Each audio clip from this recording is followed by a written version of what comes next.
Bab 2355 sangat berharga. Jerry yang menebak bahwa kemungkinan besar Master di alam tengah bela diri kuno menggunakannya untuk berlatih, tapi ketika mereka menerobos, mereka mungkin tidak bisa menahan kesengsaraan guntur dan mati, meninggalkan papan pohon spiritual Jasper yang tertutupi ini. Yang lainnya membuangnya sebagai sampah karena penampilannya yang gelap, dan kebetulan pemilik warung ini memungutnya dan menggunakannya sebagai alas duduk. Seperti dugaan Jerry Yang, ketika pemilik kios datang ke dunia baru, dia melihat potongan kayu dari pohon spiritual Jasper ini di pinggir jalan. Hanya karena cocok untuk alas duduk, sehingga dia memungutnya. Tapi pemilik kios tidak pernah menyangka ada orang yang akan menyukai potongan kayu yang tampak gelap dan tidak mencolok ini. Pemilik kios memandang Jerry Yang dengan hati-hati. Biarpun dia tidak bisa melihat aura seni bela diri dari Jerry Yang, dia merasa Jerry Yang tidak terlihat seperti orang bodoh, itu membuatnya sangat bingung. Oleh karena itu, ketika pemilik kios menyerahkan papan kayu itu kepada Jerry Yang, dia meraihnya dengan kedua tangan dan memeriksanya dengan cermat untuk melihat apakah itu adalah harta karun. Tapi, tidak peduli bagaimana dia memeriksanya, tidak ada yang istimewa. Karena tidak mengerti, pemilik kios tidak punya pilihan selain segera menyerahkan papan kayu itu kepada Jerry Yang. Lagi pula, kalau dia melewatkan pembeli seperti Jerry Yang, dia mungkin tidak akan pernah mendapat kesempatan kedua.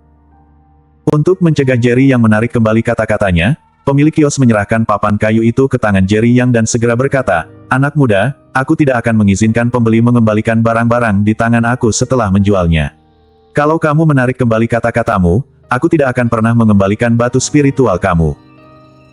Sambil berbicara, pemilik kios buru-buru menyimpan 30.000 batu spiritual yang diberikan Jerry Yang kepadanya, seolah-olah dia khawatir Jerry Yang akan menyesalinya. Jerry Yang secara alami bisa melihat pikiran pemilik kios, tersenyum ringan dan berkata, "Jangan khawatir, karena aku membayar kamu batu spiritual, aku pasti tidak akan menyesalinya." Pemilik kios tampak puas dan mengacungkan jempol pada Jerry Yang. Jerry Yang memegang papan kayu itu dengan ekspresi puas yang sama di wajahnya, dan dengan sedikit kegembiraan di hatinya, diam-diam menghela nafas bahwa dia cukup beruntung bisa membeli papan kayu berkualitas tinggi di dunia baru. Jerry Yang membeli papan kayu pohon spiritual Jasper, bukan untuk kultivasinya sendiri, tapi untuk menggunakan papan ini untuk memurnikan beberapa jimat. Menurut catatan di buku kuno, jimat yang terbuat dari pohon spiritual Jasper sangat efektif. Berpikir bahwa dia tidak bisa berada di sisi istri dan putrinya sepanjang waktu, dia berpikir untuk menyempurnakan jimat untuk mereka.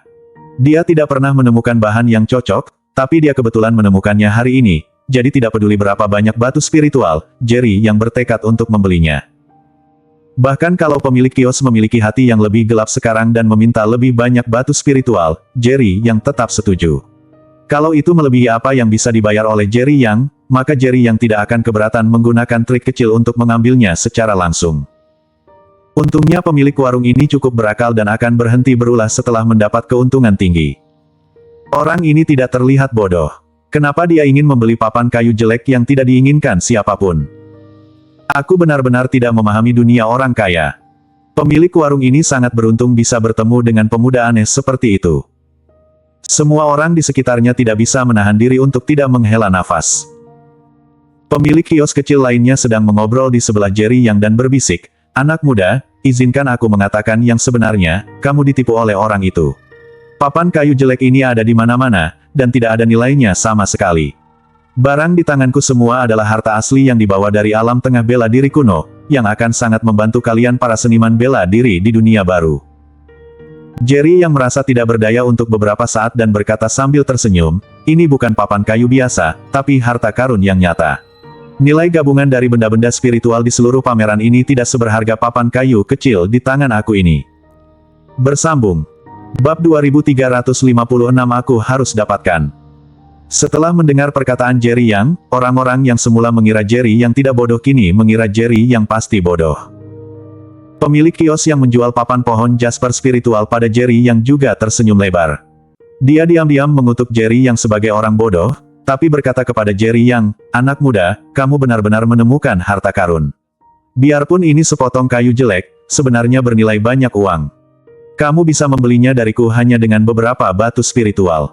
Kalau itu orang lain, aku benar-benar tidak akan menjualnya. Sebaiknya kamu bungkus dengan sesuatu dan membawanya pergi. Jangan biarkan orang lain melihatnya. Sayang sekali kalau ada yang merampasnya di tengah jalan. Yang terbaik adalah menyimpannya saat kamu bawa pulang. Alasan kenapa pemilik kios mengatakan hal ini adalah karena di satu sisi, dia menganggap Jerry yang sebagai orang bodoh yang tidak mengetahui barang, dan di sisi lain, dia khawatir ketika orang lain melihatnya dan mengetahui bahwa itu dibeli dari dia, mereka akan memarahinya karena tidak jujur. Bagaimanapun, itu adalah sampah. Papan kayu itu ditukar dengan 30.000 batu spiritual bermutu tinggi. Tapi pemilik warung tidak pernah menyangka kalau papan kayu ini ternyata tidak sederhana. Tunggu. Tepat ketika Jerry yang hendak pergi, sebuah suara tiba-tiba terdengar dari belakang. Mendengar hal tersebut, hampir semua orang yang hadir mengalihkan pandangannya ke arah pemilik suara tersebut. Orang yang datang adalah seorang pemuda yang memegang kipas lipat bambu di tangannya dan mengenakan jubah putih. Pemuda itu memiliki rambut panjang yang diikat. Dia tampak anggun dan elegan, seolah-olah dia adalah murid sekte besar. Ada senyuman tipis penuh arogansi di wajah pemuda itu. Ada dua orang yang mengikuti pemuda itu. Yang satu juga mengenakan jubah putih, tapi usianya jauh lebih tua. Dia tampak seperti berusia 70 atau 80 tahun, memiliki rambut putih panjang, alis putih, dan janggut putih, tapi dia penuh energi dan wajahnya merah. Dia bahkan memiliki sedikit aura dewa. Tapi, status lelaki tua itu jelas lebih rendah daripada lelaki muda yang memegang kipas lipat, jadi dia hanya mengikuti di belakangnya dengan hormat.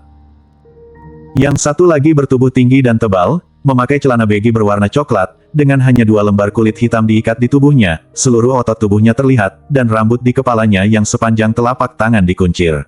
Wajahnya gemuk, dan dia terlihat sangat mengesankan. Kesan pertama yang didapat dari kemunculan kelompok 3 orang ini adalah orang-orang ini tidak mudah diajak main-main. Yang muda berstatus luar biasa, yang tua seperti dewa, dan yang kuat punya kekuatan yang luar biasa. Pria kuat itu maju selangkah, dan tanah di bawah kakinya sedikit bergetar. Semua orang di dunia baru di sekitar mereka mundur beberapa langkah. Mereka langsung dikejutkan oleh momentum 3 orang di depan mereka dan tidak berani terlalu dekat. Para seniman bela diri yang berasal dari alam tengah bela diri kuno maju dan membungkuk kepada pemuda itu untuk menyapa. Sikap mereka sangat hormat, dan mereka jelas mengenal ketiga orang ini. Tanpa diduga, bahkan Tuan Bai dari Sekte Baiyun Kota Busan datang ke pameran ini. Tuan Bai sepertinya menyuruh orang yang membeli papan kayu jelek untuk berhenti. Mungkinkah orang itu tidak jeli dan menyinggung Tuan Bai? Sekte Baiyun adalah sekte kelas 1 di Kota Busan. Kalau kamu berani memprovokasi Tuan Bai, bukankah kamu mencari kematian? Para seniman bela diri dari alam tengah bela diri kuno tiba-tiba mulai berdiskusi dengan tenang. Pemilik pohon spiritual Jasper yang menjual kepada Jerry yang juga penuh dengan senyuman saat ini. Berbeda dengan perlakuan Jerry yang sebelumnya, senyuman saat ini tidak bercampur dengan sinis. Dia membungkuk hormat kepada pemuda itu, dia sangat rendah hati tapi tidak kesal sama sekali, dan berkata dengan kagum, Tuan Bai, kamu juga datang mengunjungi dunia baru. Kamu bisa memilih apapun yang kamu suka dari barang-barang yang aku miliki di sini, dan aku akan memberikan semuanya kepada Tuan Bai. Tapi, pemuda yang dikenal sebagai Tuan Bai bahkan tidak melihat ke arah pemilik kios. Sebaliknya, dia melihat ke arah Jerry yang dan berkata, aku ingin papan di tangan kamu. Bersambung.